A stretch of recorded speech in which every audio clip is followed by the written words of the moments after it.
Si Daniel ay isang pambihirang propeta na kahit pagkatapos ng kanyang kamatayan, nagpatuloy ang kanyang impluwensya sa paghubog ng mga bansa.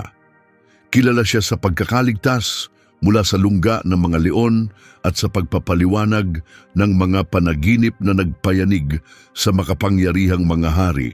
Nag-iwan si Daniel ng mga hula na unti-unting natupad habang lumilipas ang panahon. Ngunit ano ang nangyari matapos mamatay ang pinunong espiritual na ito? 7 mahahalagang pangyayari ang naganap, lahat ayon sa kanyang sinabi. Matanda na si Daniel noon at tapat na naglingkod sa parehong imperyo ng Babylonia at Persya. Ayon sa kasaysayan at Biblia, namuhay siya hanggang sa mga 85 taong gulang at namatay sa lungsod ng Susa sa Persya sa panahon ng paghahari ni Haring Ciro. Ang huli niyang naitalang mga salita sa Biblia ay, "Ngunit ikaw, Daniel, panatilihing lihim ang mga salitang ito at iselyo ang aklat hanggang sa panahon ng wakas." Daniel 12:4. Sa mensaheng iyon, isinara niya ang isang kabanata ng propesya na gagabay sa mga susunod na henerasyon. Bagaman walang detalyeng ibinigay ang Biblia kung paano siya namatay, alam nating mahaba ang buhay na kanyang naranasan para sa panahong iyon. Dinala siya sa banyagang lupa bilang isang kabataan. Nasaksihan niya ang pagbagsak ng Babylonia at ang pagsikat ng Persya, at naglingkod siya sa mga dayuhang hari ng may katapatan at pananampalataya.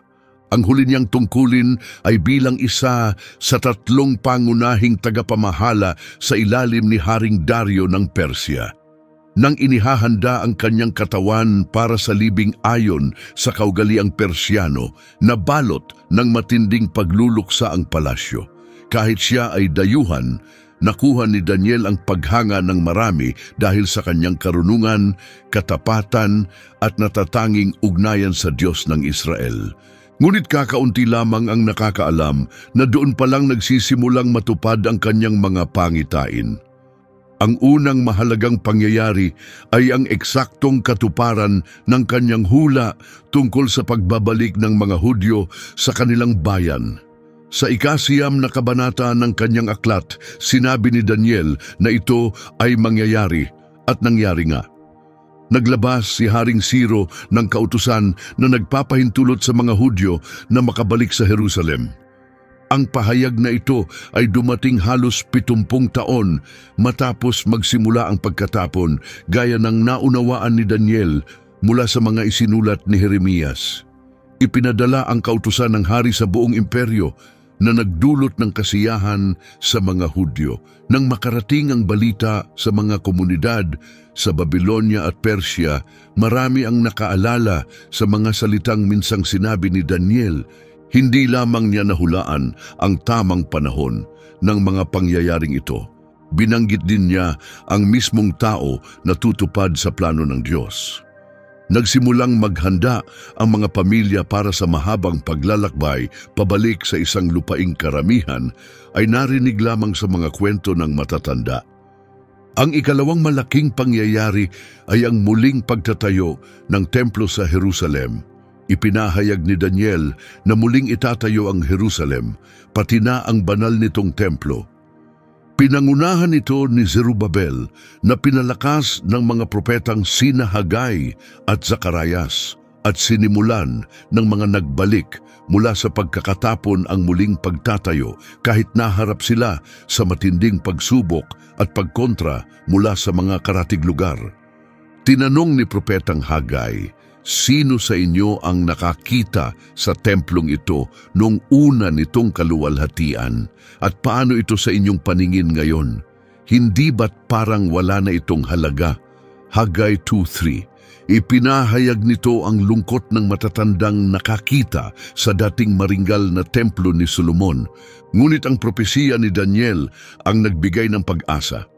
Sinabi niya na bagaman hindi kasing ganda ang bagong templong ito, magiging mas dakila ito dahil sa layunin at kahalagahan nito.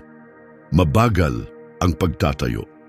Bawat batong inilalagay nila ay tila isang tagumpay laban sa mga kaaway na nais silang pigilan. Nagpadala pa ng mga liham sa hari ng Persya ang kanilang mga kalaban upang tuluyang ipatigil ang proyekto. Ngunit ang mga pangitain ni Daniel, bagamat selyado, ay patuloy na natutupad kahit tila wala ng pag-asa. Pagkatapos ng 21 taon ng pakikibaka, natapos at naitalaga rin ang templo gaya ng nakita ni Daniel noon pa man. Bagamat naglingkod siya sa mga dayuhang hari, ang kanyang katapatan ay nanatili sa hari ng mga hari.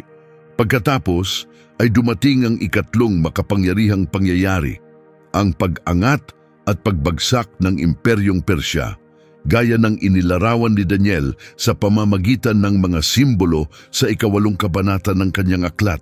Nakita niya sa pangitain ang isang lalaking tupa na may 2 sungay na sumisimbolo sa mga Medo at Persyano na nasakop ng isang kambing na mabilis na dumarating mula sa kanluran. Ang kambing na ito ay kumakatawan sa Imperyong Griego na pinamunuan ni Alexander the Great.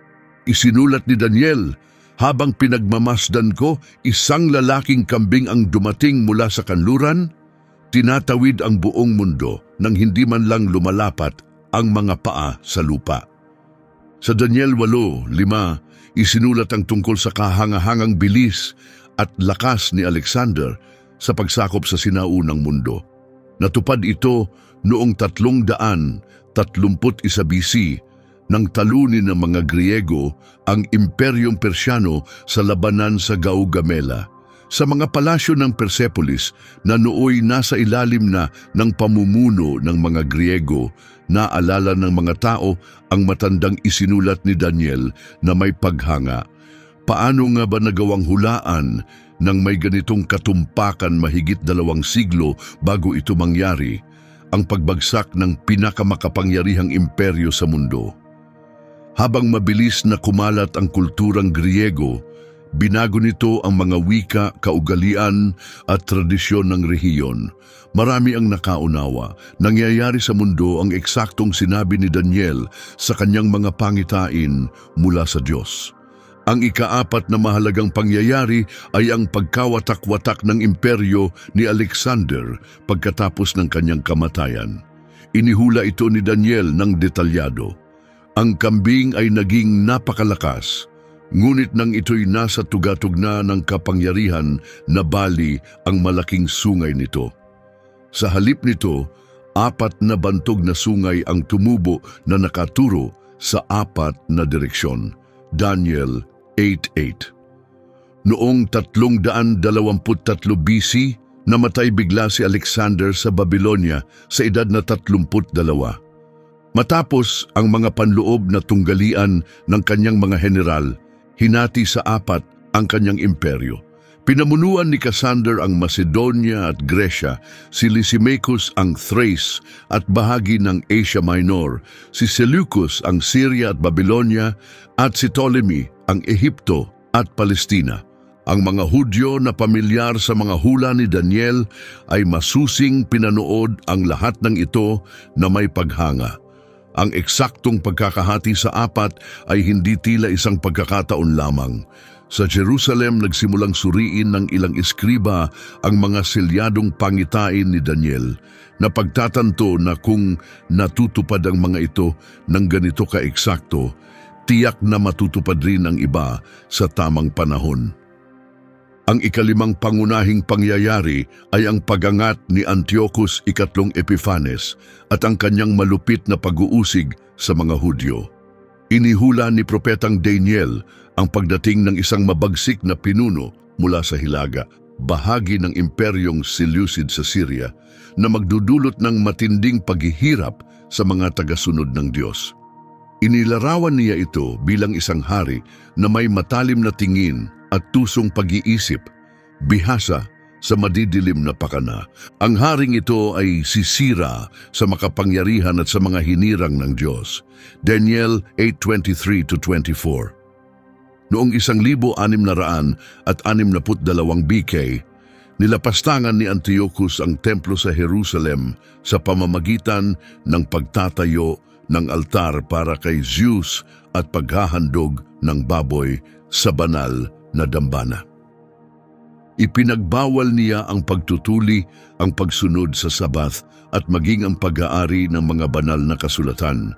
Sino mang sumuway ay pinarusahan ng kamatayan. Ang tinawag ni Daniel na kasuklam-suklam na bagay na nagdudulot ng kapahamakan ay naging nakakatakot na katotohanan para sa mga tapat.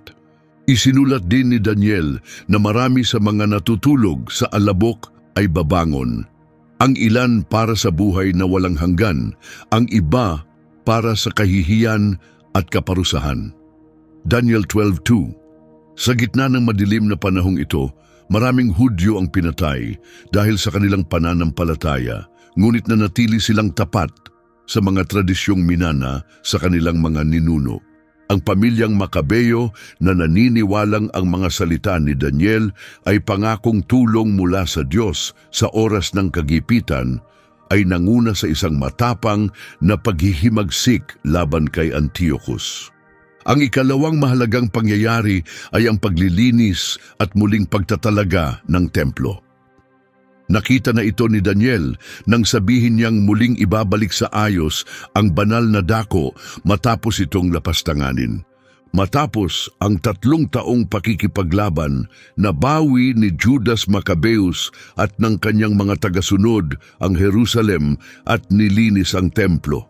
Sinabi ni Daniel, pagkalipas ng 2,300 gabi at umaga, ang templo ay muling itatama. Daniel 8:14.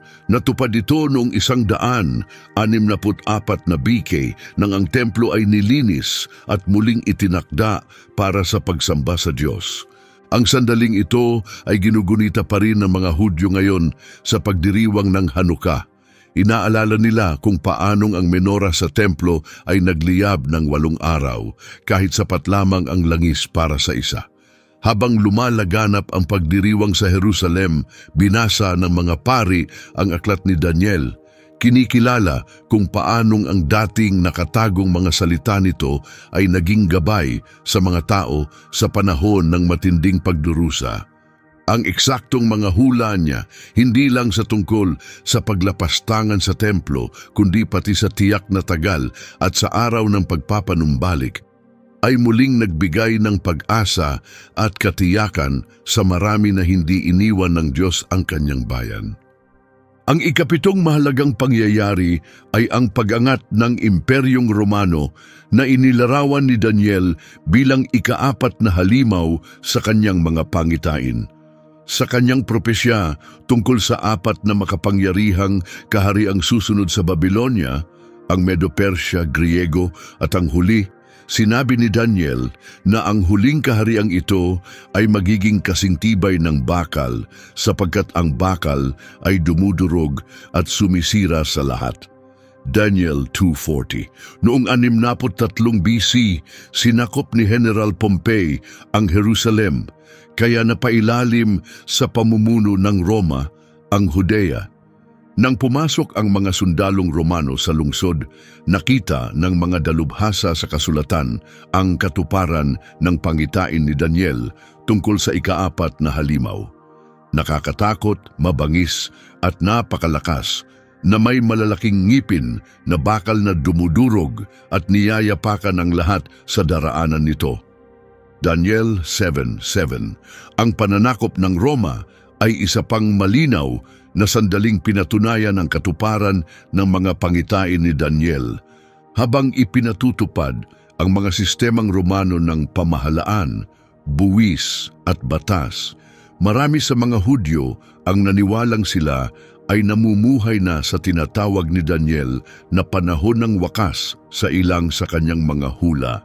Nagising ang matinding pananabik sa pagdating ng isang tagapagligtas. Sa panahong ito, mas pinagtutuunan ng pansin ng mga grupong panrelihiyon ng mga Hudyo ang pag-aaral sa mga isinulat ni Daniel, lalo na sa propesya tungkol sa 70 linggo, Daniel 9:24-27. Ang detalyadong propesiyang ito ay tumutukoy sa panahon kung kailan darating ang Mesiyas na tinawag ding ang kabanal-banalan. Ang mga grupo tulad ng mga Eseno, na namuhay sa mga liblib na pamayanan malapit sa dagat patay ay ginugol ang kanilang buhay sa pagkopya at pag-aaral ng mga isinulat ni Daniel. Naniniwala silang sila'y namumuhay na sa mga huling araw na binanggit sa mga propesya at inihanda nila ang kanilang sarili para sa pagdating ng Mesyas. Ang mga Pariseo naman ay mainit na nagtatalo tungkol sa kahulugan ng 70 linggo. Sinubukang kalkulahin ang eksaktong takdang panahon at mabusising nagbantay sa anumang palatandaan. 70 linggo ang itinakda para sa iyong bayan at sa iyong banal na lungsod upang tapusin ang kasamaan, wakasan ang kasalanan, itama ang lahat magpakailanman, patunayan ang mga pangitain at propesiya, at pahiran ang kabanal-banalan. Daniel 9:24. Ang propesyang ito ang nagtulak ng matinding pananabik sa mga tapat na Hudyo na naniniwalang sa isang tiyak na sandali darating ang pinahiran upang iligtas ang Israel. Sa ilalim ng pamumunong Romano at sa tumitinding tensyon sa Judea, nagsimulang lumitaw ang iba't ibang grupong mesiyaniko. Marami sa kanila ay ininspirasyon ng mga hula ni Daniel. Ang ilan sa mga grupong ito ay pinamunuan ng mga karismatikong lider na nagsabing sila ang katuparan ng mga propesiyang iyon at nag-udyok ng mga pag-aalsa laban sa kapangyarihang Romano. Ang pangitain ni Daniel tungkol sa anak ng tao na bibigyan ng walang hanggang pamumuno ay nagsindi ng pag-asa para sa isang bagong kalayaang pampulitika. Ngunit maraming nagkamali ng pagkaunawa sa mga propesiyang ito. Iniisip na ang Mesyas ay agad magtatatag ng isang pisikal na kaharian at tatalunin ang mga Romano sa pamamagitan ng lakas. Sa aking pangitain sa gabi, nakita ko ang isang tulad ng anak ng tao na dumarating kasama ang mga ulap sa langit. Lumapit siya sa matanda at dinala sa kanyang harapan. Binigyan siya ng kapangyarihan, karangalan at isang kaharian upang paglingkuran siya ng lahat ng tao mula sa bawat bansa at wika. Daniel 7:13-14. Ang mga talatang ito ay nagbunsod ng matinding pagtatalo dahil ang iba't ibang grupong Hudyo ay hindi magkasundo kung ang ipinangakong kaharian ay spiritual o pampulitika. Sa panahon ng matinding pag-asa para sa isang Mesiyas, isinilang si Jesus ng Nazaret. Sa kanyang mga turo, madalas na tinukoy ni Jesus ang mga propesiya ni Daniel. Tinawag niya ang kanyang sarili na anak ng tao, isang pamagat na diretsyong kinuha mula kay Daniel at nagsalita tungkol sa kaharian ng Diyos, hindi bilang isang imperyong pampulitika, kundi bilang isang espiritual na paghahari. Sa buong ministeryo niya, paulit-ulit na itinuro ni Jesus ang mga sinabi ni Daniel tungkol sa mga darating pang bagay. Kapag nakita ninyo ang kasuklam-suklam na bagay na nagdudulot ng kapahamakan na binanggit ng propetang Daniel na nakatayo sa banal na dako. Mateo 24:15. Sa mga salitang ito, kinumpirma ni Jesus na ang mga pangitain ni Daniel ay nananatiling mahalaga at ang ilan sa mga ito ay hindi pa natutupad kahit lumipas na ang maraming siglo mula nang ito'y isulat. Marami sa mga unang tagasunod ni Jesus ang naniwalang natupad sa kanyang kamatayan ang isa sa mga pinakatiyak na hula ni Daniel. Humigit kumulang 400 at 70 taon na tinatawag na 70 linggo ng mga taon. Pagkatapos ng kautusan ni Artaxerxes na muling itayo ang Jerusalem, si Jesus ay ipinako sa krus. Tugma ito sa sinabi ni Daniel na ang pinahiran ay mawawala. Daniel 9:26. Sa ganitong paraan, nakita ng mga Kristiyano ang buhay at sakripisyo ni Jesus bilang pagpapatuloy ng mahaba at detalyadong pangitain ni Daniel. Isa pang malaking katuparan ang naganap noong taong 70 CE nang winasak ng mga Romano ang templo sa Jerusalem. Isinulat ni Daniel na ang bayan ng isang pinuno ay darating at wawasakin ang lungsod at ang santuaryo. Daniel 9:26. Nang pamunuan ng general ng Roma na si Tito ang hukbo sa pagsakop sa Jerusalem, sinunog nila ang templo at winasak ang mga gusali nito.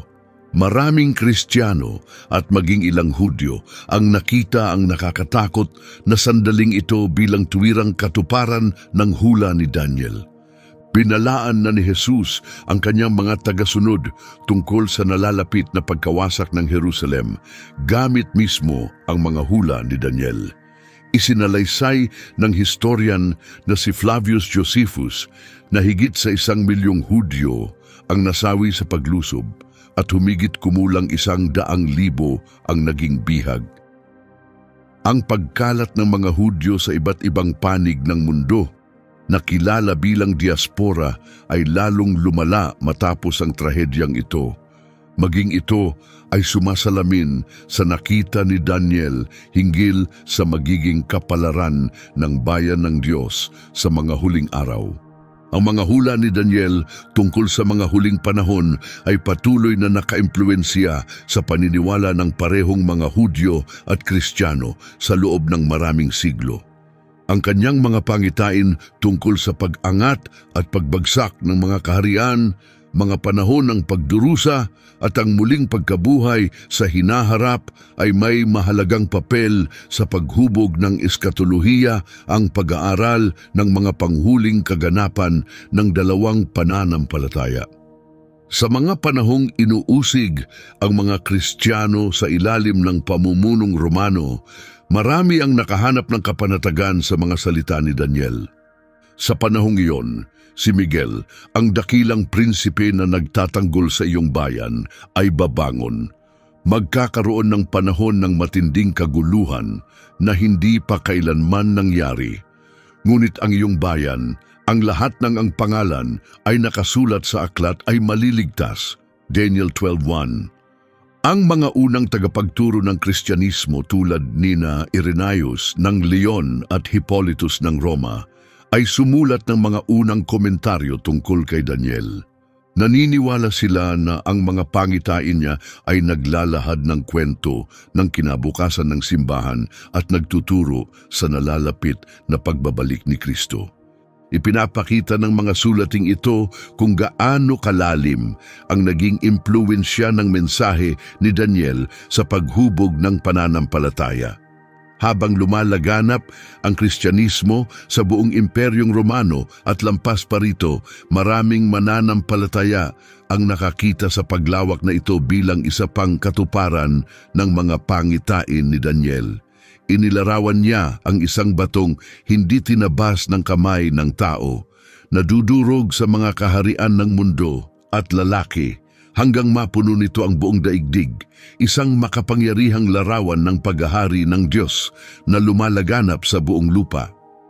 Habang lumalago ang mga pamayanang Kristiyano sa iba't ibang rehiyon, kahit sa gitna ng matinding pag-uusig, marami ang naniwalang ang paglaganap na ito ay tanda ng batong lumaki at naging isang malaking bundok.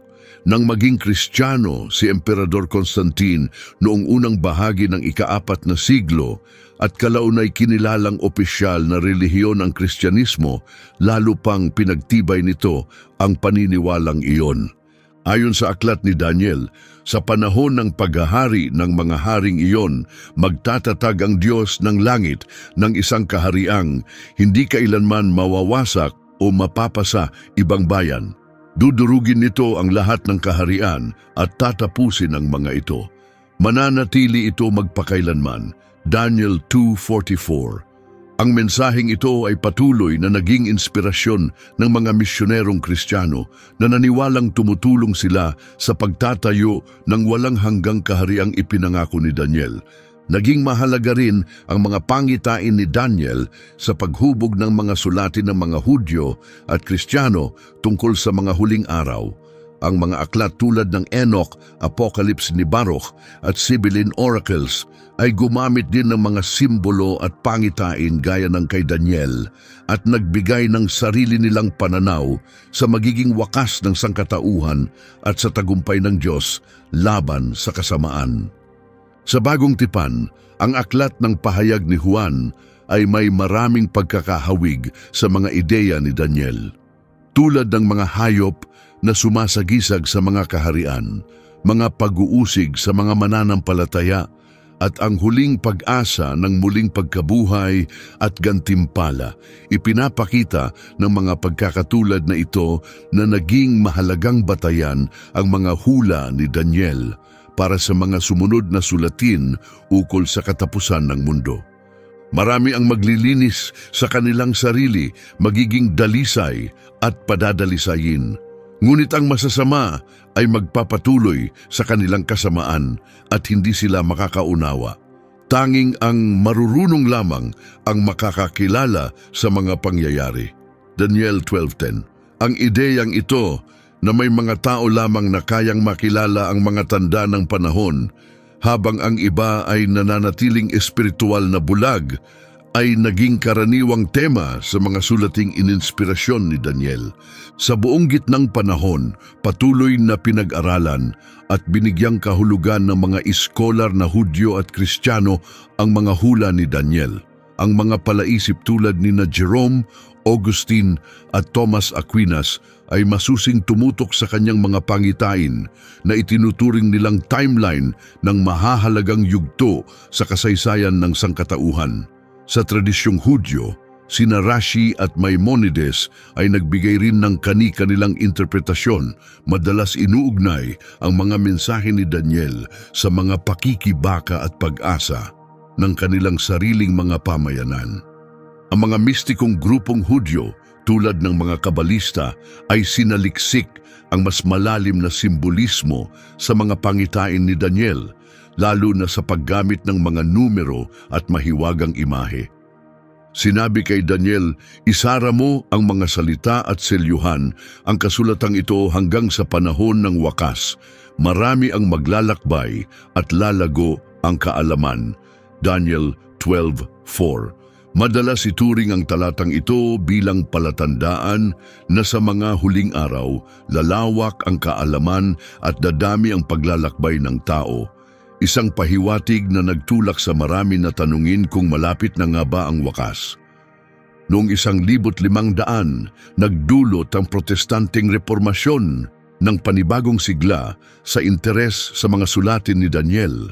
Ang mga reformador tulad ni Martin Luther at John Calvin ay naniwalang ang maliit na sungay sa Daniel Kabanata 7 na nagsasalita laban sa Diyos at nagbabago ng mga batas ay sumasagisag sa pamumunong Romano ng Papa.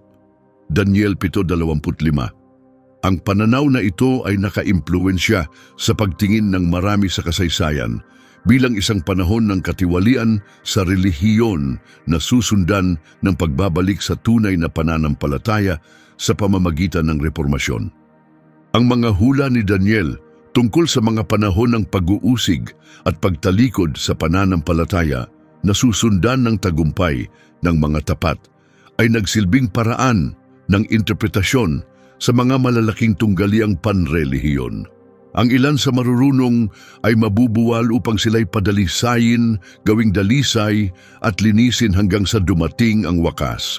Daniel 11:35. Maraming protestante ang naniwalang ito'y tumutukoy sa kanilang sariling mga martir na ang pagdurusa ay bahagi ng plano ng Diyos na ipinahayag na noon pa sa pamamagitan ni Daniel. Habang nagsimula ang makabagong panahon, patuloy na inuugnay ng mga tao ang mga pangitain ni Daniel sa mga kaganapan sa buong mundo. Ang mga revolusyon noong 1700 at 180, ang paglawak at pagbagsak ng mga kapangyarihang kolonyal, at ang mga kaguluhang panlipunan noong 1900 ay madalas na tinitingnan sa liwanag ng mga imahe ni Daniel tungkol sa pagangat at pagbagsak ng mga kaharian. Sa mga panahon ng matinding dilim tulad ng 2 digmaang pandaigdig, marami ang tumingin sa mga salita ni Daniel bilang gabay at pag-asa. Ang babala ni Daniel tungkol sa panahon ng matinding kaguluhan na hindi pa kailanman nangyari. Daniel 12:1 ay tila akmang-akma sa mga panahong puno ng digmaan at pagkawasak. Mapalad ang mga naghihintay at umaabot sa 1,335 araw. Daniel 12:12. Ang mga talatang tulad nito, kasama ang iba pang mga numero sa aklat, ay naging daan sa maraming pagtatangkang bumuo ng mga timeline at hula tungkol sa katapusan ng mundo. Ipinapakita nito kung gaano kalakas ang impluwensya ng mga salita ni Daniel sa paghubog ng pananaw ng mga tao tungkol sa hinaharap. Isa sa mga pinaka hindi inaasahang paraan ng pag-angat ng mga hula ni Daniel ay ang pagkakatatag ng makabagong estado ng Israel noong ika-20 siglo. Ang pag-asa ng mga Hudyo na makabalik sa kanilang lupain na binanggit sa maraming pangitain ni Daniel ay naging pangunahing ideya sa kilusang Zionist. Nang maging isang malayang bansa ang Israel noong 1948,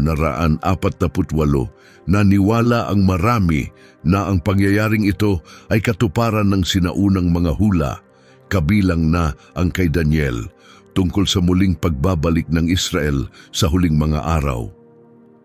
Ang mga sumunod na kaganapan tulad ng mga digmaang Arabo-Israel at ang muling pagkontrol ng Israel sa Jerusalem noong 1967 ay tiningnan din ng ilan bilang karagdagang palatandaan ng pagtupad sa mga hula ni Daniel. Marami sa mga natutulog sa alabok ang magigising, ang ilan tungo sa buhay na walang hanggan, ang iba naman tungo sa kahihiyan at walang hanggang kapahamakan. Daniel 12:2. Ang muling pagtatatag ng bansang Israel matapos ang maraming siglong pagkakatapon ay madalas ihambing sa isang pagkabuhay na mag-uli, isang makapangyarihang tanda para sa marami na ang plano ng Diyos ay isinasakatuparan at ang kasaysayan ay patungo sa banal nitong layunin. Hanggang ngayon, patuloy na hinuhubog ng mga pangitain ni Daniel ang pananaw ng mga Hudyo at Kristiyano sa mundo. Ang kanyang mga mensahe tungkol sa pagangat ng mga imperyo, mahihirap na panahon at ang huling tagumpay ng Diyos ay tumutulong pa rin sa mga tao na maunawaan ang mga kasalukuyang kaganapan. Sa isang mundong puno ng tunggaliang pampulitika sa gitnang silangan, mabilis na umuunlad na teknolohiya at mahihirap na tanong moral, marami pa rin ang lumalapit sa mga salita ni Daniel para sa karunungan at lakas ng loob. Ang kanyang pangunahing mensahe na ang Diyos ang may hawak ng kasaysayan at ang kanyang kalooban ay hindi mapipigilan ay nananatiling makabuluhan sa milyon-milyon. Sa katapusan ng panahon, marami ang babangon at lalago ang kaalaman. Daniel 12:4. Ang ideyang ito ng lumalagong kaalaman sa mga huling araw ay lalong may kabuluhan sa ating panahon ng digital na teknolohiya at mabilis na pagtuklas sa agham. Sa harap ng mga hamong hindi pa naranasan noon, ang sinaunang mga pangitain ni Daniel ay patuloy na nagbibigay liwanag at lakas. Ipinapaalala ng kanyang mga salita na may kahulugan sa likod ng kaguluhan at may pag-asa kahit sa pinakamadilim na panahon. Bagaman siya ay nabuhay noon pa mang unang panahon, patuloy ang kanyang impluwensya sa pagtulong sa mga tao ngayon na maunawaan ang kasaysayan at ang mas malalim nitong layunin. Maraming salamat sa panonood hanggang sa huli. Kung nagustuhan ninyo ang video na ito, paki-like, mag-iwan ng komento sa ibaba at huwag kalimutang mag-subscribe sa channel para sa iba pang mga nilalaman tulad nito. Magandang araw at naway pagpalain kayo ng Diyos sa lahat ng oras.